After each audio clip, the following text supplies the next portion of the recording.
Blog Talk Radio.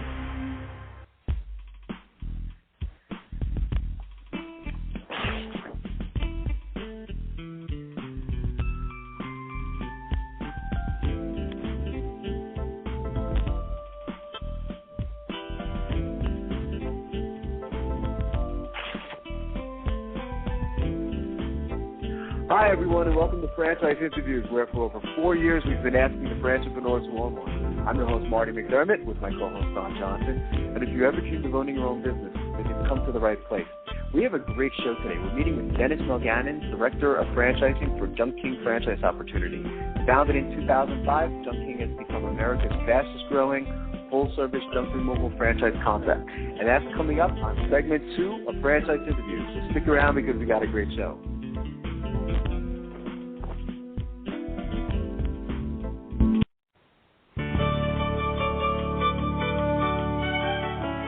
Are you one of those special people who are willing to go after your dreams and goals? Are you ready to fulfill that dream of owning your own business with the security of a proven brand? The opportunity to take control of your future and own a Rita's Italian Ice franchise is within your reach. Rita's is seeking success-oriented individuals who are ready to make a change in their life, and Rita's offers unparalleled training and support to assure your success. And did you know the frozen treat industry is a recession-proof industry, and there are Rita's in 23 states currently with 540 stores open. Rita's Italian Ice has been around for 25 years and is listed as a top-performing franchise by the Wall Street Journal. Now here's the really good part. Rita's Italian Ice is a unique and amazing taste treat. It's smoother than a snow cone, and it combines ice with real fresh fruit. The real fruit adds dramatically to the taste, and it comes in over 40 flavors. The ice and fruit are mixed on site and made fresh daily, and it is delicious. You'll want to know more about this exciting and successful franchise opportunity. Go to www.ownaritas.com and get all your questions answered. That's www.ownaritas.com to take control of your dreams and future today. You don't want to wait any longer to be a part of this adventure. www.ownaritas.com.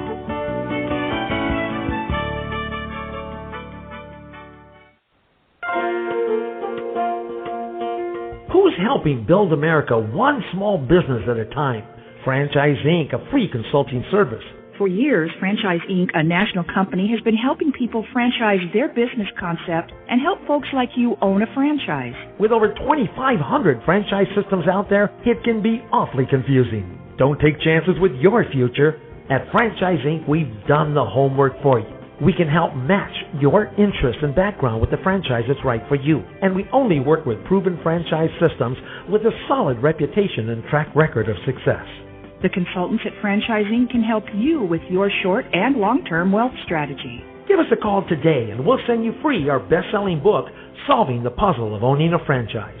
Remember, it's not just owning a franchise, but finding the right one for you. Call us at 800-961-0420 for a quick consultation to discuss what's important to you, your business, and your future. The service is free. The book is free. What do you have to lose? Find the business that's right for you. Call Franchise Inc. at 800-961-0420. That's Franchise Inc. at 800-961-0420.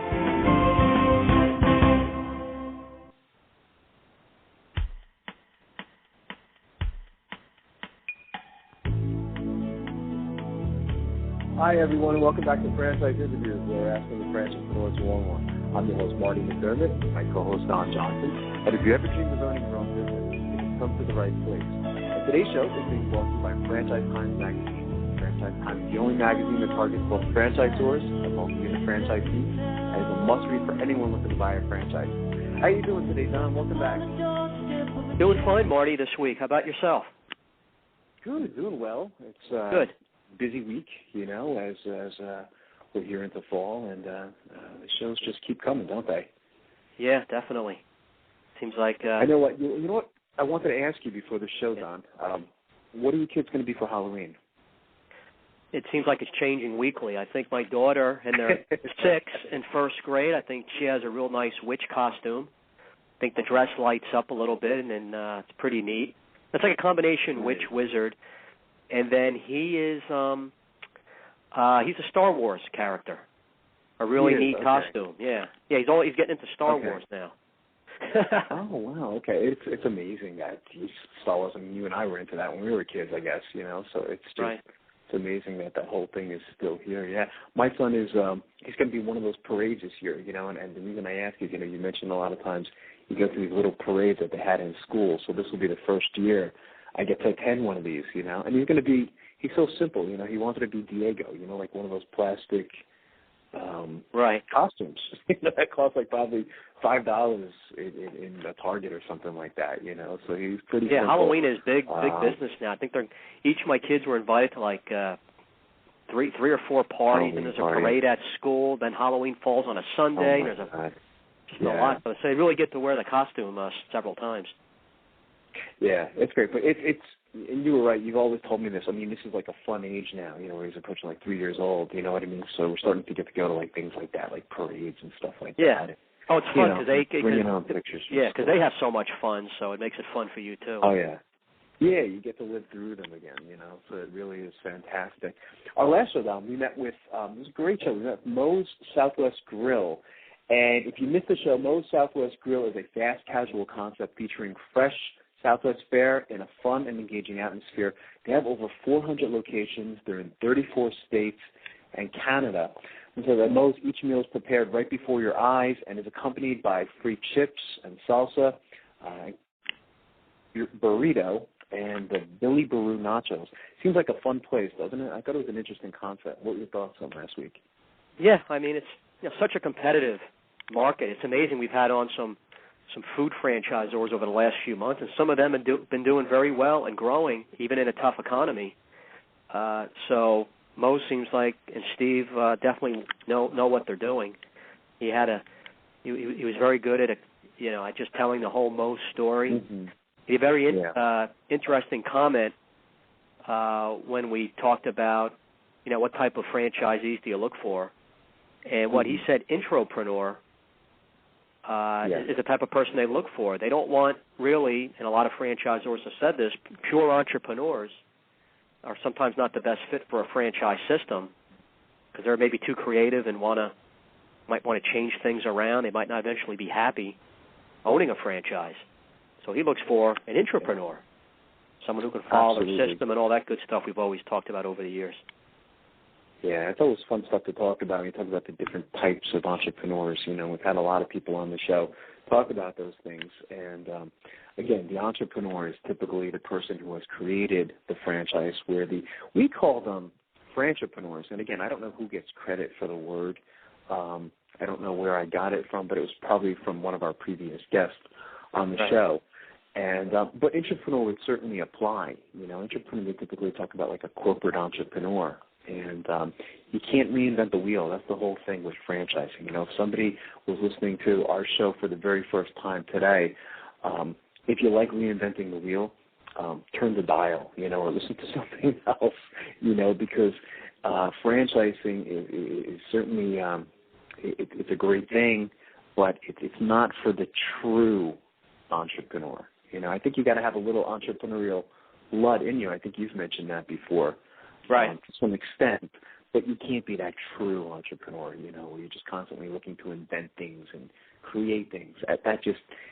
It would be very frustrating for that type of person. So I thought he did a great job in explaining that to our listeners, because, again, the mission of our show is to educate people on the topic of franchise, and I think we've done that. We've done a very good job of that for, almost 4 years now. I can't believe we're saying that. So it is amazing. It had some great accolades, too, Don. I think I mentioned this on the show last week. It says Moe's Southwest Grill was named Top 10 Growth Chain by Restaurant Hospitality in 2007 and is a Gold Award winner of the 2008 Consumer's Choice in Chain Awards. So they had some nice accolades as well. I was mentioning at the end of the show last week, I've never been in a Moe's Southwest Grill, yet I was very familiar with them. So that says a lot if you think about it, because one of the things that you're buying when you buy a franchise is sometimes that brand recognition. You just recognize the name, even if you've never been in one before. So that's pretty powerful. So I think there was a lot of different things I liked about this franchising, from the training to, the system itself. Very important. Right. So they did a great job, and again, as I would say, we'll keep our eye on them. It's watched, it's fun to watch and see a lot of these franchise systems that we had on the show from sometimes even like 4 years ago, growing and doing very well now. It's just it's fun to watch. So, and one last thing with Moe's, they have over 400 locations. It's 34 states. Pretty impressive. Yeah, I think they're in Canada too.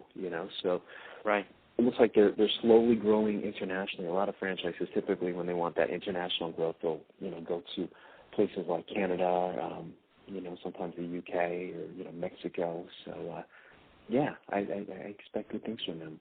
And I know we have an interesting show today too. I had a couple of people ask me. They said, what's junking? My wife's called me that a lot over the years. If you see our basement, house, especially our garage, she's called me Junk King a lot, but no, it has nothing to do with me. Well, it's a great name, isn't it? And it's funny because a lot of times, we ask, the directors of franchising or, whoever created the system, how did you come up with the name? I used to ask that question a lot. So it's a great name. My wife watches this show. It's called Hoarders, and I don't know what channel it's on. It's on one of the cable channels. But a lot of times they'll bring in a company, I think like a junk king, sometimes like that, to get rid of all the junk in people's homes. It's just amazing what some people can accumulate over the years. Right. It really is amazing. So we're going to have Dennis Mulgannon on the show, and who's a friend to the show. We've had Dennis on the show before, and he's fantastic. So Junk King has become America's fastest-growing full-service junk removal franchise concept, meeting the demand for affordable and dependable service to clear clutter and unwanted items from homes and also businesses. Think about I never thought about that too. There's a lot of businesses out there that must have a ton of clutter. Right. In their area. I drive by some in Eastern Pennsylvania, and you say, oh my God, I'm a little. What do people do with all that? Yeah. Yeah, it's you call Junk King, So Dennis is going to talk about that today, and I just wanted to mention this is an announcement that we've been reading over the last couple of weeks, and I think it's important, and we were asked to read this for the franchise community. It says, "Let's unite in support of breast cancer awareness and research." Phoenix, Arizona. Once again, franchise industry professionals from WEBB, or Women Empowered by Businesses, are reaching out to get industry support to participate in the Susan G. Komen Breast Cancer 3-day 60-mile walk in Phoenix, Arizona, November 12th and 14th. Your birthday's around that time, isn't it? I think it is. Yeah, that's it. After raising our $20,000 for breast cancer research in 2009, the Spiderweb team, the 2009 team of 10 walkers, has a goal of attracting 10 or more walkers, 10 or more sponsors, and surpassing the money raised for the cause in 2009. So last year was truly remarkable. We had 25 franchisor partners reach out with enthusiasm to support our team as sponsors. And it says for more information on participating in the events, you can call Lori Till at 203-405-2122, or you can also go to the website. There's a website created for this event, www.womenebb.com. We're going to have to post that up on our show page on Blog Talk Radio. Right. For listeners as well, and that's what I love about franchising is how, a lot of them just come together as a community, and help out with a lot of different things. So I think that's fantastic. Right, great cause. That's great. Yeah, I know you had some interesting articles. I wish we'd be able to get to all of them, and I know we never can, but there's some good ones that I wanted to talk about. Well, first, there's a couple shows coming up, Marty, the Franchise and Business Opportunity Expo. Right. They're in Dallas this weekend, the end of the month down in Orlando, and Cincinnati has a show November 20th and 21st. So those are franchisor trade shows where the franchisor is exhibiting. People can go out and looking for the right franchise opportunity. To get the details, they can go to usfranchiseexpos.com. Right, and for our listeners, just so you know, go prepared. Go like you're going for an interview, Don. You know, I think you and I have mentioned that in the show several times already. Instead of just, kind of wandering around and going up to a booth and saying, what do you guys do? What do you guys do? Get the list beforehand, and find out, what you think you might be interested in, and go up to that booth and shake their hand and get dressed up nice and, right. Say, I'm already familiar with your franchise. Talk a little bit about yourself and see if there's a match there. It's go prepared. And I think it's okay to bring a resume or whatever right. it may be. I've seen it at a lot of the shows. People just walk up to booths and just say, "What do you guys do? What do you guys do?" Right. And the poor franchise development guys, they must go nuts. Right, with stains on the shirts and they smell of alcohol, stains on their shirts. What do you do? It's not a good first impression. Yeah, it's not, and I say treat it as an interview. Go there looking nice, presentable, professional, and they'll take you more serious. It's a relationship. It goes both ways. The franchisor does not have to accept you. Just because let's say you inherited $5 million, they still don't have to take you into their right. system. They can be very selective as far as who they want to let in to that franchise system, and that's how it should be. So, and take advantage of those shows. I think those shows are great because they're smaller, more intimate. I'm already looking forward to next year's show in Washington because I think I missed the one last year. So, right. Looking forward to going this year. Here's something, Marty, through SBSun.com, Would a Franchise Suit You by Don Drummond. Each year, thousands of people decide to take the plunge and start their own business. They decide to take this route for various reasons. They may have a great new idea or a particular passion they want to pursue. They may be unhappy with their current job or career. They may want to take control of their future in order to create wealth and equity. Or they may have been a victim of the recession and no longer have a job. Whatever the reason may be, one will wonder how to go about this life-changing venture. Most successful business owners would tell you that it's not the idea that determines the success of the business, but how well the idea is executed.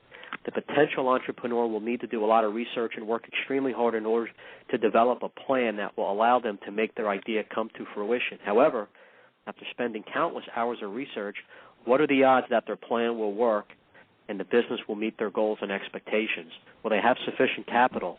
How will they obtain financing if needed? Will their marketing strategies provide enough customers to buy their product or service? Because of these risks and uncertainties, many would-be business owners decide to choose franchising as an option to going in alone from scratch. And some of the reasons, so it's always good to remind people, Marty, of course, it's less risky. In general, franchises are less risky because they have a proven system that has evolved over time and a track record, just like last week's show, Moe's Southwest Grill is a good example. Next is record of success. Franchise businesses give people from different backgrounds the necessary training to execute a business plan or system that has been proven and tested in the marketplace. Many people worry that if they don't have experience in this particular industry, then they won't be successful. This is absolutely not the case. Consider McDonald's, for example, which is arguably one of the most successful franchise systems of all time. Most of their franchise owners never had prior restaurant or food experience. What McDonald's did was allow people from all walks of life that had the financial resources and the desire to own and operate their own business to teach them the McDonald's operating system. While there is no guarantee of success, for those that work hard and follow the system, success usually follows most of the time. The formula for success has been replicated over and over again by companies in almost every industry. Mm-hmm. Good start to the article. Industries too, Don. Yeah, it is. It's a great article. It's amazing too. I mean, since you and I have been doing this, I mean, just being involved in franchising, not just the radio show, the industries. There's so many more industries franchising today than when you and I got involved in franchising. Was it 10 years ago? Right. It's always amazing when you see a new industry. Right. Using franchising as a method of distribution. So it is fantastic. In addition to initial training, most franchises provide ongoing support to the franchise owners. This gives the franchisees the comfort of knowing that they are in business for themselves but not by themselves. Some of the more common services provided by franchise companies is site selection, assistance, corporate website and internet marketing strategies, other marketing and advertising materials that have been proven in the marketplace, group purchasing discounts on equipment, supplies, insurance, national account programs, operational support and guidance with challenges and problems, proprietary software, assistance in selling your business.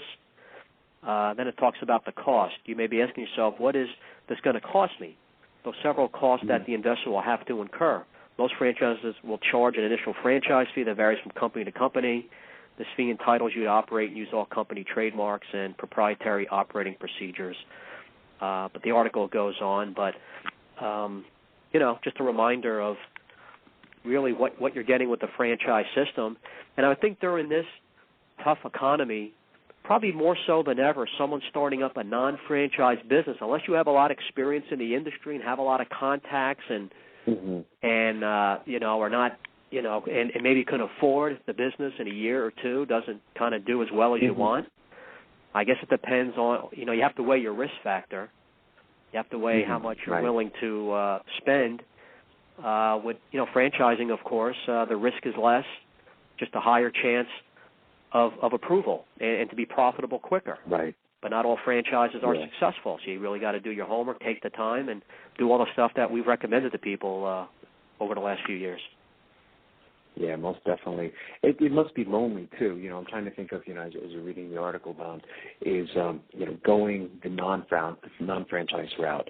I mean, that could be very lonely. One of the things I've learned from doing the show that I've heard so frequently on the show is the sharing of best practices, from other franchisees, because a lot of times, whether it's at the corporate meetings or the annual meetings, or sometimes, I guess the franchisees might have monthly meetings like a teleconference and things like that, just the sharing of best practices, what one franchise might have done in his particular area that worked particularly well, You don't get that when you go in alone, do you? It's just kind of like, you try things. Some of the things are going to work. Some of the things are not going to work. Sometimes it's going to cost you money if it doesn't work.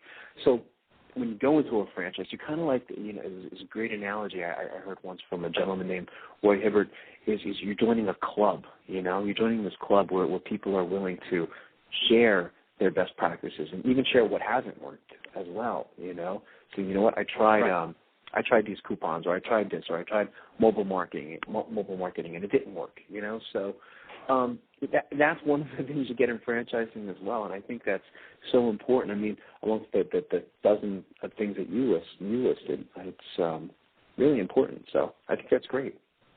Here's something, Marty. The New York Times, You're the Boss, The Art of Running a Small Business by M.P. Mueller, getting people to care about your business. And it starts out, courtesy Sweet Green, a random act of sweetness and marketing. The enduring brands we welcome into our lives deliver two things, solutions and good feelings. In fact, we will pay more for products and services that have the ability to make us feel good about engaging with them. Creating a movement around good feelings is a great way to differentiate your business and have consumers championing your brand. This kind of starts out and reminds me of our friend who's been on the call a couple of times, who's written the books. And he's a speaker around the country. What is his name again? Warren Gresham? Michael I'm sorry? Dr. Scott?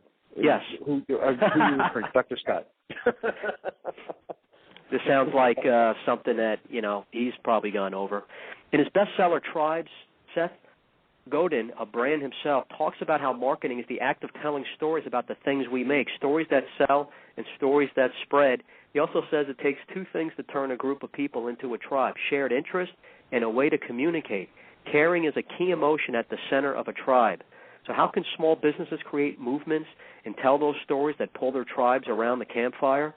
Through my network of colleagues who get more than a little giddy about companies who do this well, I recently learned about Sweet Green salad and frozen yogurt restaurants in the Washington, D.C. area.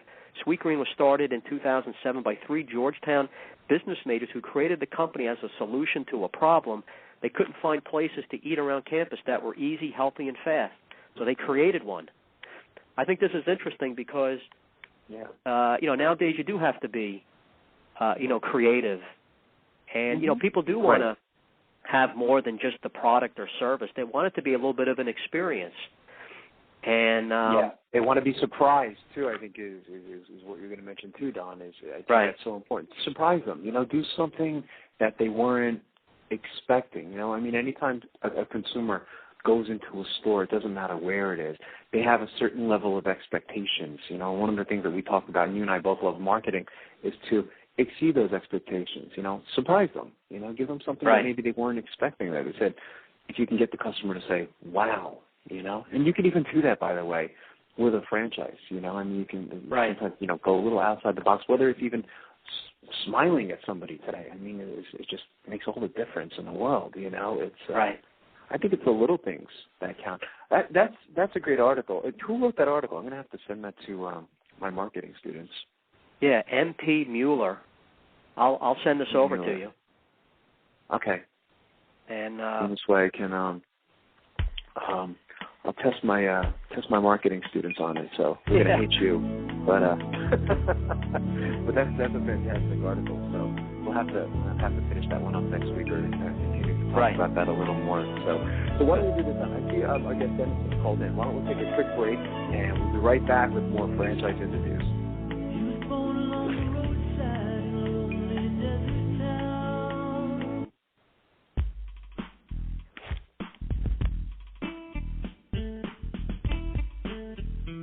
Coming up in segment 2, they have become America's fastest growing full-service junk removal franchise concept. We're going to be meeting with Dennis Mulgannon, the Director of Franchising, for the Junk King franchise opportunity. Coming up on Franchise Interviews.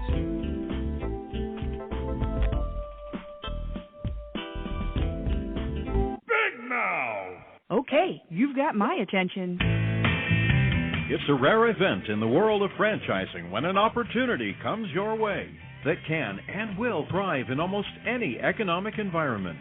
It's here, and its name is Big Mouth Advertising. Big Mouth. BMA is a leader in the exciting world of mobile media advertising. Why is mobile media advertising able to defy the economic cycles? The answer is obvious.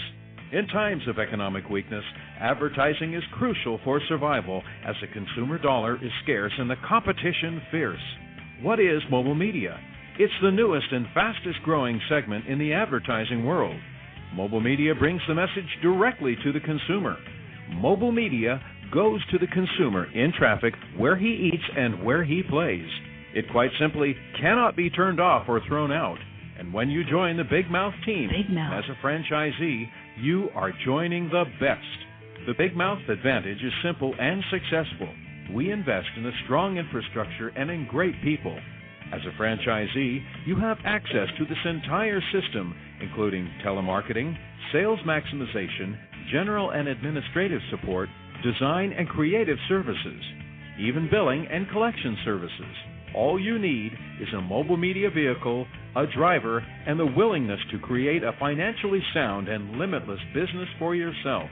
There are no long-term leases to sign, no expensive build-outs, no office personnel to hire. You will be part of the Big Mouth advertising community and share its entire website and reception services, as well as its complete back-office services. This virtual office guarantees you the freedom to close those sales that will make you a success. We are so proud of our successes that we have voluntarily disclosed our revenue statements. Now, how many other franchises are doing that? Even in these historically rough financial times, Big Mouth Advertising has become a dominant force in the mobile media industry.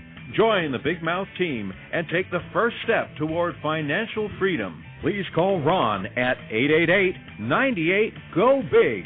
That's 888-98-GO-BIG. Big Mouth! Need a business loan? Talk to Diamond Financial Services, the experts in franchise financing nationwide. Whether you're looking to start a franchise, acquire an existing franchise, or expand your territory through opening new locations, Diamond Financial stands by your side start to finish. From pre-qualification to packaging and presenting your application to securing a financial commitment and through the loan closing process, Diamond Financial is there. While you're waiting, thousands of others are making their financial dreams come true. Don't wait any longer. Pre-qualify now by completing a confidential, no-obligation financial analysis. Let's face it, traditional banks just aren't in the business of financing small business. At Diamond Financial, we specialize in securing franchise loans from $100,000 to $3 million and equipment leasing up to $150,000. Let us help you get started. Go to www.franchisefunding.net or call 877-508-2274. That's franchisefunding.net, 877-508-2274.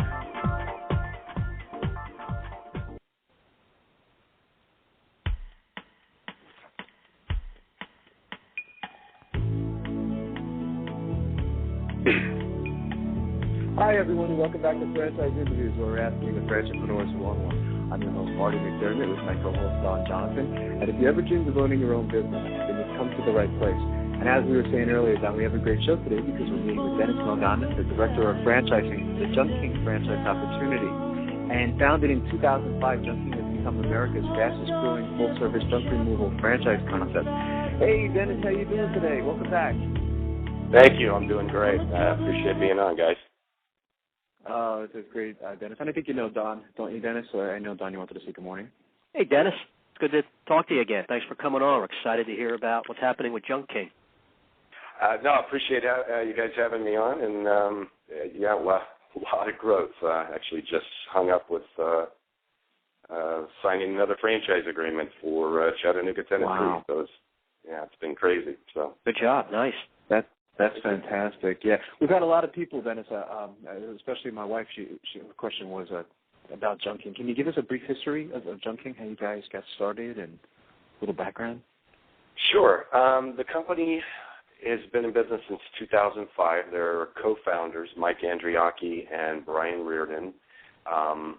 And one of the great things is that they have shown sustainable growth for the first 5 years of company operations. The company unit's based in San Mateo County, California, which is about 20 miles south of San Francisco. So that was really, they have a 5-year proof of concept, operating company that showed anywhere from 20 to 32% year-to-year growth. And, I got involved. I'm coming up on my 1-year anniversary as director of franchising on October 26th. And as you guys know, my background's been working with, concepts that want to scale through, through business format franchising. And I'll tell you, I've never been involved with one where all cylinders are firing. It's just been an amazing run. So we actually launched the franchise last October, and we are now at 22 franchise partners who represent about 37 units, either open or soon to be open, because we're a real fast-track concept, meaning once somebody executes a franchise agreement, we generally can get them open and operating in 4 to 6 weeks. So there's not a lot of downtime. That's great. One of the things about our system is that we're really well structured as a true white-collar business management franchise. In fact, that's kind of how we position our concept, that we're a white-collar business management franchise that just so happens to be in what most people would consider to be kind of a blue-collar industry, the junk removal business. And, people that really dig into our business model and see our Item 19 earnings claims, and which is very, very liberal, and we can discuss that a little bit later, they kind of have an epiphany. You guys know that, the average franchise sale is somewhere, from initial inquiry to signing a franchise agreement is somewhere between, 45 and 90 days when somebody makes a decision. And we're averaging 23 days right now. So, wow. It's been amazing. Fantastic. That's great. So tell us, Dennis, about just, the Junk King franchise system, to describe the service, what it does, and why investors are showing interest in it. Well, I think that a lot of times investors see it, through kind of their own consumer eyes, meaning they get it pretty quickly. One of the unique things about our business model is that as much as we're in the junk removal industry, we're in the recycling industry. And that's one of the great attractions to our model. There's a lot of people out there who are looking at, quality of business, quality of life, and, what do I want to do with my next, in my next career, and if that's business ownership and a franchise, they want that good feel part of it, and the green side of our business model is really, really critical to that. We recycle 60% of everything that we remove from job sites. So where a consumer may have an option between us and one of our competitors, and our competitors generally recycle less than 5%, I like to call it green guilt. Consumers love it, that the fact that we recycle 60% of everything we remove from job sites and it's not going into the landfill. So that creates a very, very unique, business model. Just from, green isn't going away. The recycling industry is just growing leaps and bounds. So our model's really 4 revenue streams also. We're focused on business to consumer, and we're a true advertising model. And what I mean by that is when we roll into a new market territory, we have an initial spend in that market on TV, radio, direct mail, online, print, you name it. We roll in and brand junking overnight in that market. So we're really good at getting our franchisees from red to black very, very quickly, because we are a true advertising model, and that's a big differentiator, because most of the junk removal companies are kind of a guerrilla marketing model, if you will, and then that's great. But in our model, we're a true advertising model, and that's how we're able to go in and take market share very, very quickly. Do you have any numbers, Dennis, on the industry? Any numbers? No. I mean, that's one of the other interesting things about why we think a lot of people have chosen, not just us, but chosen the junk removal industry and the recycling industry, because it's a very young vertical. It's not another hamburger franchise, if you will. This is a very immature industry. I mean, even the largest company in this space, who we all know who that is, really only have about a 2.5% national brand recognition rate. So how big is the pie? We don't even know yet. We just know that we have shown sustainable growth at our company unit, the one based in San Mateo County, year to year. We're actually up this year, 2009, through the first 3 quarters, up 28% in 2010 from 2009. So we just continue to grow and grow and grow, and we're finding that as we roll into new markets. I think we have about 21 units open right now. Nobody's struggling out the door. I mean, this is it's a high, very, very needed service, if you will. And as I go back to that business to consumer side, that's about 50 to 55% of our business. And then there's B2B, business to business, which would be realtors, property managers, the construction trades, roofers, contractors. That's about 30, 35% of our gross revenue. And then our third revenue stream is business to government, federal, state, local, school districts, colleges, universities. If you can envision kind of dorm move-outs at colleges, they need a service provider to help with that, because, I actually have a daughter at UC Santa Barbara, and I know I cleaned her dorm room out, and I would have been charged had I not done it. In the dorm, the colleges are looking for, service providers for that. So, and then the fourth, of course, is our recycling, because recycling in our business model, instead of being a cost of sales, is actually an additional revenue stream to us. And it creates the efficiency at the unit level where it allows us to have the highest revenue per truck because of those recycling activities, and then the highest margins in the industry. So it's a really, really unique and interesting business model. Yeah, I can only imagine the financials. I'm thinking as you're talking about this, Dennis, like your gross margin percentage and cost of goods sold. It must be very attractive when you look at a financial statement for this type of model. I can understand what the attraction is towards junking, and when someone looks at that with item 19, they say, "Wow, this makes a lot of sense." I didn't think about the recycled stream, so you can say. So I think that's incredible. Yeah, and that recycling part is important for 3 reasons. First is it's our branding strategy. So every message that comes out from us in terms of advertising or marketing, our messaging leads with that we're the greenest company in the U.S. Again, going back to that kind of green guilt So that's the first one. The second one, again, is that it's a revenue stream versus being a cost of sales to us, because recyclers actually come to us and remove the recyclables from our warehouses and then pay us for it. So we kind of double end the deal, if you will. We're paid to remove it from job sites. But the third reason is the critical part of the business model.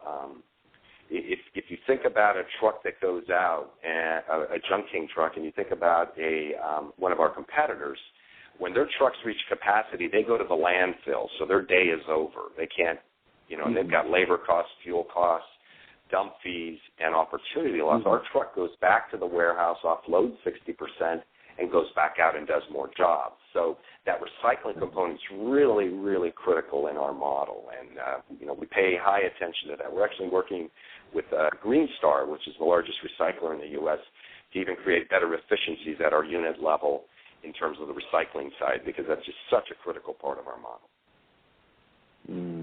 Did you want to talk more, Dennis, about green efforts, and is it how financially viable for the franchisees going that route? Sure. I'll give you an example of some of the progressive things that we're doing at Junk King. We are actually working with the Redding Group. The Redding Group is the largest custom truck manufacturer in the U.S., 6 manufacturing facilities across the U.S. And they're our primary builder of our trucks, which are completely custom built. They're actually building us a composite box that goes on the chassis of our diesel Mitsubishi Isuzu trucks. That's made of 20%, or it's 20% composite material, so it's 20% lighter than the metals. So our trucks are actually going to be considered green.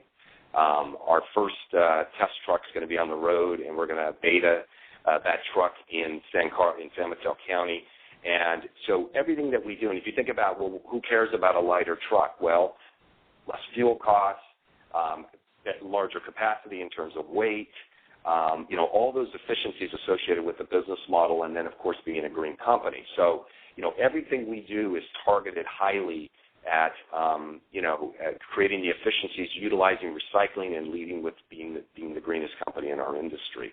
And then, again, if you look at a junk removal company that does not recycle and one that does heavily, such as Junk King, margins are just, polar opposite in terms of if you look at the bottom line. And again, that's all disclosed in our item 19 in our franchise disclosure document.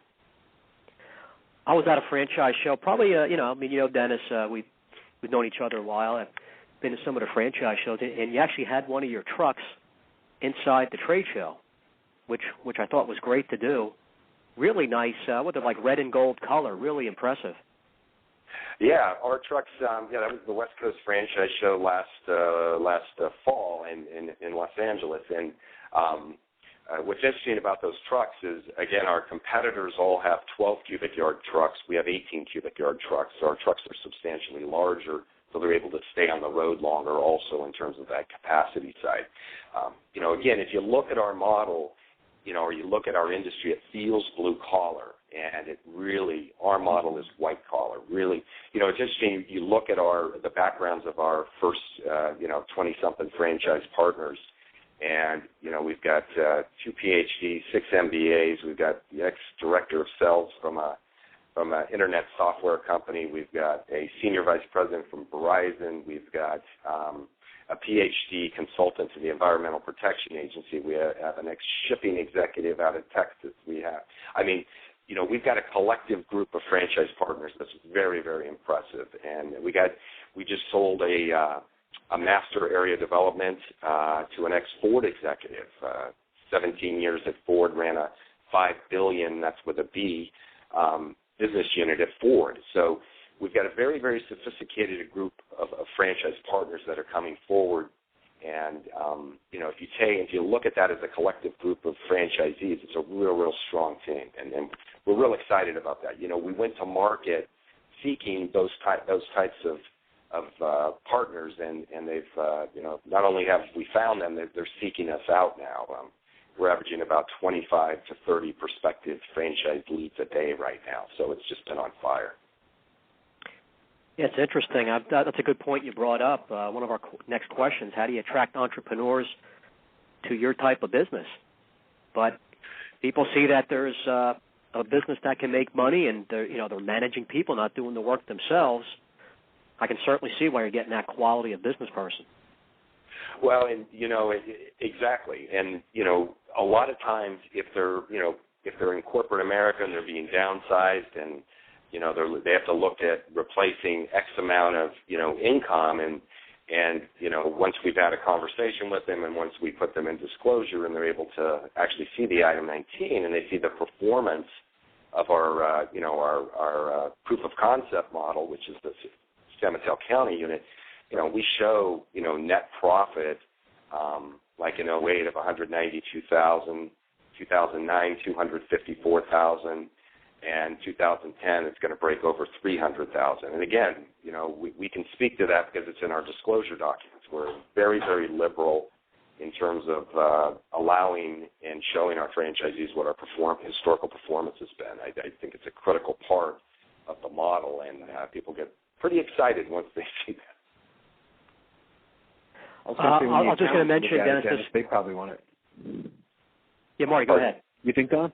I was going to say when the accountants look at it, because we always recommend to our listeners, to show the financials to like a franchise attorney or an accountant. And I suspect when an accountant sees that type of financial business model, it must be just very appealing. I can only imagine. It is. Attracting people in the business community. Right. And I end up doing a lot of secondary interviews with accountants, CPAs, on behalf of prospective franchisees as we review the item 19.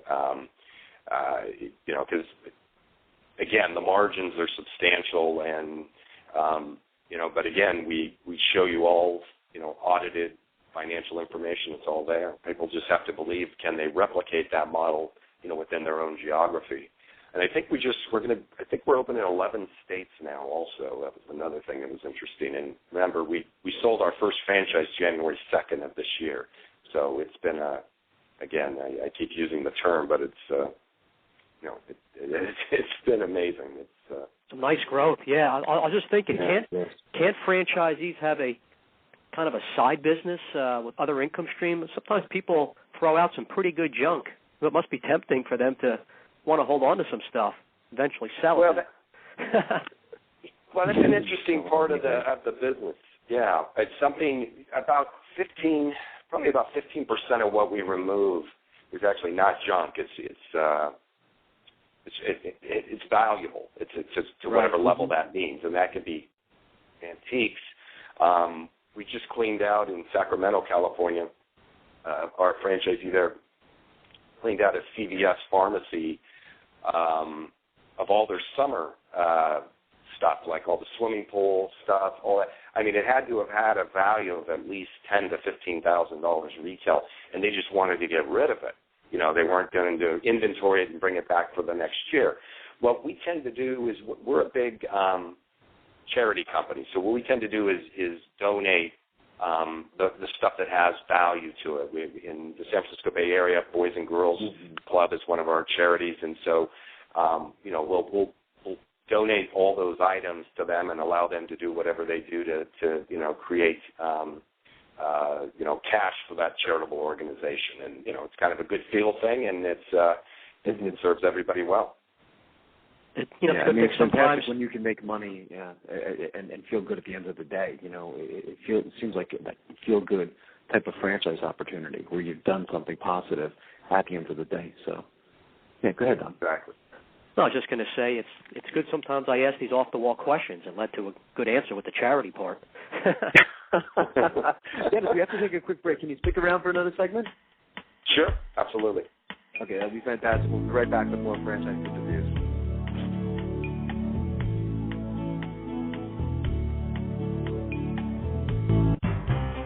Franchise Interviews. For over 2 years now, Franchise Interviews has been giving you an up-close, behind-the-scenes look at franchising and entrepreneurship. Through our website, franchiseinterviews.com, where you can hear and read interviews as well as get tips from some of the most successful sources in franchising. And our weekly franchise radio show, where each week you get to hear a new interview with franchisors, franchisees, franchise authors, experts, and attorneys. And our free franchise newsletter, which is a must-read for anyone looking to buy a franchise. And don't forget to listen to our podcast, Great Quotes in Franchising. For more information, go to franchiseinterviews.com or call us at 610-905-2919. That's 610-905-2919.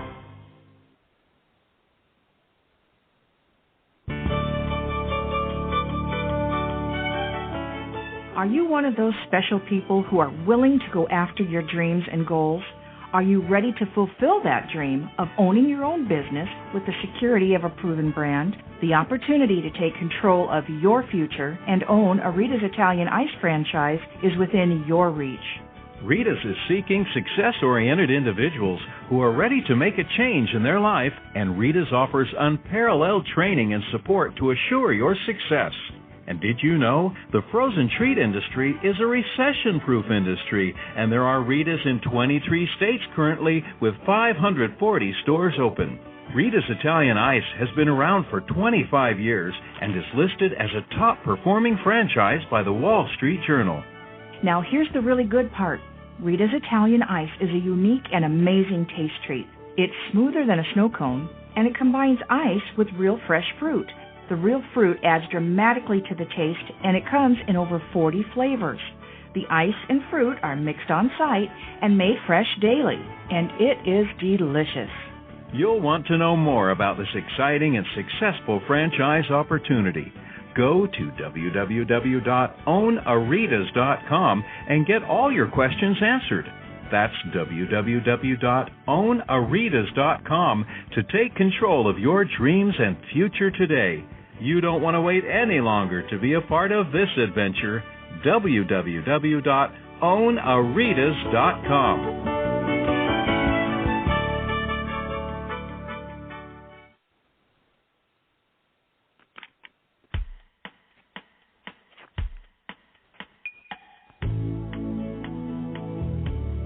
Hi, everyone, and welcome back to Franchise Interviews. We're asking the entrepreneurs who want one. I'm your host, Marty McDermott, with my co-host, Don Johnson. And if you ever dreamed of owning your own business, then you've come to the right place. And we have a great show today. We're meeting with Dennis Mulgannon, Director of Franchising for the Junk King Franchise Opportunity. Founded in 2005, Junk King has become America's fastest-growing full-service junk removal franchise concept. So, Don, I think you're up. Hey, Dennis, maybe tell us how the training process is with new franchisees. Sure. When someone signs, we do a lot of pre-training before they show up in California at our corporate office for a week long of training. So we do a lot of homework, if you will. Get them pre-trained as much as possible. Then when they'll attend a training program Monday through Friday in San Carlos, California, which is in San Mateo County. Then when they go back, one of our staff members on grand opening, we're there for a week with them again. So they really get 2 weeks of, face-to-face training, and then also all the pre-training before they ever come to the classroom training, if you will, in right. San Carlos. So good. Yeah, I like that pre-training aspect too, Dennis. I think that's important. This way, by the time they get there for the official training, they'll have questions and things like that, but they have at least a base or knowledge. I think it provides for more effective learning, so I think it's great that you guys do that. Well, there's that absolutely, and then there's the other side. As soon as somebody signs, they want to be busy, right? And if they have downtime, what they want to do is take advantage of that window of time because the anxiousness starts. So. Yeah, no, absolutely. So what's a typical day like for a franchisee? So you can say, if there is such a thing anyway, Dennis. Well, there is in terms of an operational standpoint. So, we have different types of ownership groups. So we really have three types of owners. We have an owner who is going to be the general manager and run the day-to-day of their business. So, it's 8 o'clock in the morning. They're meeting their staff. Each truck has a driver and a navigator on it. We actually have a national call center that provides all of the administrative functions for our franchise partners. So we do all the intake on a toll-free number. We schedule the call. We route the call. We have proprietary software that we built. So our franchise partners can be traveling. They could be anywhere in the world as long as they have access to a web browser. They know everything that's going on in their business, a complete snapshot, revenue for the day, jobs for the day. All our trucks have GPS on them so they can track their trucks.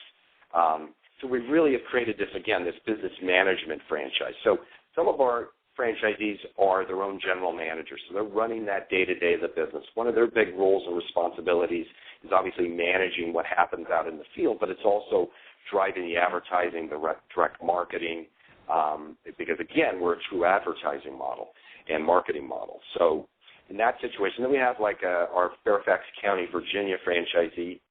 He has a very lucrative consulting business, and he has a general manager that runs the day-to-day of his business. So he's much more of a passive owner. He's highly involved, but he's not at the office or at the warehouse. He's running the day-to-day of his business. He actually hired a ex-Marine who did 2 tours of duty in Iraq, who is his GM, who runs the day-to-day of his business, and he's one of our most successful franchise partners. It's just has an amazing ride in that greater D.C. market. He's doing phenomenally well. That's great. What advice, Dennis, would you give, you being in franchising for a while and business? You're probably can really give nice advice to an aspiring entrepreneur looking to buy a franchise. Well, there's a number of reasons why people, seek self-employment, whether it's a franchise or whether it's, buying an existing business or starting something on their own. And, generally that's an economic statement for most people. But, there's got to be the balance. I always tell people that you want to look at the lifestyle. If you have a family or whatever that means to you, the economic side, of course, is critically important. But there's that whole lifestyle decision. Are you somebody that wants a business that requires you to be social and in a retail environment, or do you want a business that's, where you're an extroverted personality and you do want to use those skills to be able to market and advertise, and then, do you mind working 7 days a week, or are you looking, what's that lifestyle? How's that going to affect you and personally? And that's just as critical, because there's so many different types of business ownership, as we all know, that I think that's one of the things that people miss. And then sometimes they go forward with a business, and then, maybe it meets their economic goals, but it doesn't meet their lifestyle goals. And I tell people, as I talk to people with junking, I say, listen, we consider ourselves a lifestyle business, meaning if you coach your kids' soccer team and or you like to travel, we're well set up for that. We're not a 7-day-a-week, 14-hour-day business. We're a Monday through Friday, 8 to 4, 8 to 4:30, and you can kind of turn your business off at night and take care of your family or whatever that means for you. So lifestyle, I think, is something that people miss. They get so focused on the economic gain versus or goal versus the lifestyle. If that makes sense to you guys. Yeah, definitely. I think that's so important. Yeah. Dennis, what's the best way for our listeners to get more information on becoming a franchiseer? Is there any websites they can go to? Any numbers they can call? Sure. If they were looking to, go to www.junk-king.com, and then they also can call 1-800-995-5865 and ask for me. And probably get a message because I'm on the phone all the time, but I'll get back to people here. Well, that's always a good sign, too, though. So that's fantastic. And I want to thank you again, Dennis. You're always a fantastic guest, and we'd love to follow you guys and have you guys come back next year as you guys continue to grow. Yeah, no, fantastic. Would love to. And again, appreciate it, you guys. Great show. Thanks a lot, Dennis. Great job. Dennis. Have a great day today. It's a great show, huh? Yeah, nice. Second time we've had Dennis on, and we've never had this specific franchise category on, and it's always interesting to hear about this particular industry. Yeah, I love this business model. I mean, from a financial standpoint, especially, it's just it's amazing. I can see why so many white collar people are drawn to it. So it's fantastic. I definitely like to follow these guys and have them back. So you did a great job on segment 1, Don. And for our listeners, go to franchiseinterviews.com, franchisefunding.net, gofranchise.com, and I'll be speaking to you next week, Don. Sounds great. Have a good day, Marty. Have a great day, everyone. Thank you. Take care, everyone.